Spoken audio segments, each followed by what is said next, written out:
Hello friends, it's Hi-Fi Trainer. In this video, we're gonna learn about VWAP or Volume Weighted Average Price. But before we go into the video, if you haven't already, please subscribe to our channel.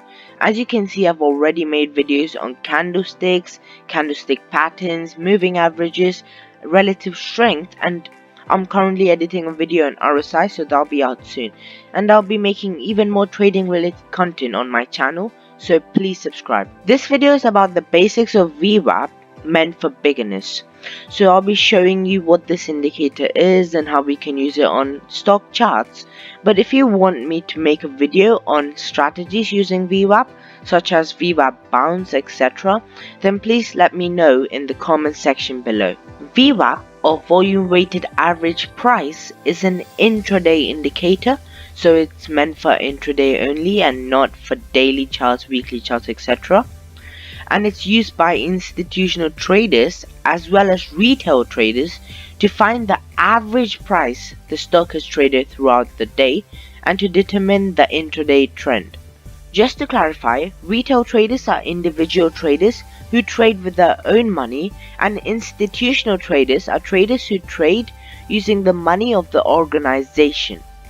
To find the VWAP, add the amount traded for every transaction made and divide it by the total number of shares traded. If you don't understand this, don't worry, as this is not needed to use VWAP. Just remember that it uses volume and price to give the average price. As we learned before, institutional traders and retail traders use VWAP, but they use VWAP for different reasons. Institutional traders use VWAP to help move in or out of a stock with little market impact. They try to buy below the VWAP and sell above it, so their actions push the price closer to the VWAP than away from it. To understand this, we need to understand that when you buy a share, the share price is going to increase, and when you sell a share, the share price is going to decrease. Institutional traders buy or sell huge number of shares, therefore their actions are clearly reflected on the share price. When the price is closer to the VWAP, more people are going to trade it, and therefore it's easier for institutional traders to move in or out of a stock. Retail traders use VWAP to confirm the trend. So if the price is above the VWAP, it means that the price is in an intraday uptrend, so it's a signal to buy. And if the price is under the VWAP, it means that the price is in an intraday downtrend, so it's a signal to sell. Let's take a look at stock charts to understand this further. This is Microsoft's 5-minute chart. You can use any time frame for VWAP as long as it's an intraday time frame. If you see here, the price broke VWAP and then took VWAP as a support for it to go higher, but then it didn't manage to and then broke down back below the VWAP. VWAP has also acted as a support for the price over here, etc. So this shows that VWAP acts as support and resistance. Another thing to be noted is that VWAP resets every single trading day, and this is the reason why VWAP is an intraday indicator. This is Hinako's 15-minute chart. When the market opened, the share price broke the VWAP and ended up retracing back to it, as you can see here.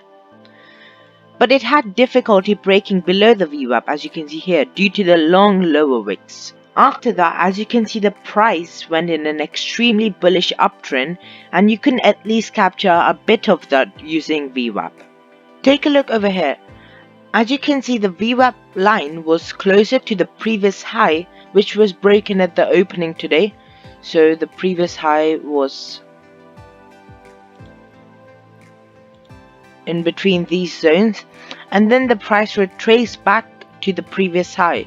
Therefore, people who trade the VWAP and people who trade using breakouts are gonna get into this stock over here, making it even more powerful.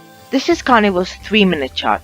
As you can see, the price opened above the VWAP and then retraced back to it, and it had difficulty breaking below the VWAP because of the long lower wicks. And if you were to take a trade either here or over here, your stop loss being right below here, then look at how the price increased. That's it for this video. Thank you so much for watching. If you like the content that I'm sharing and want more trading related content from me, then please subscribe.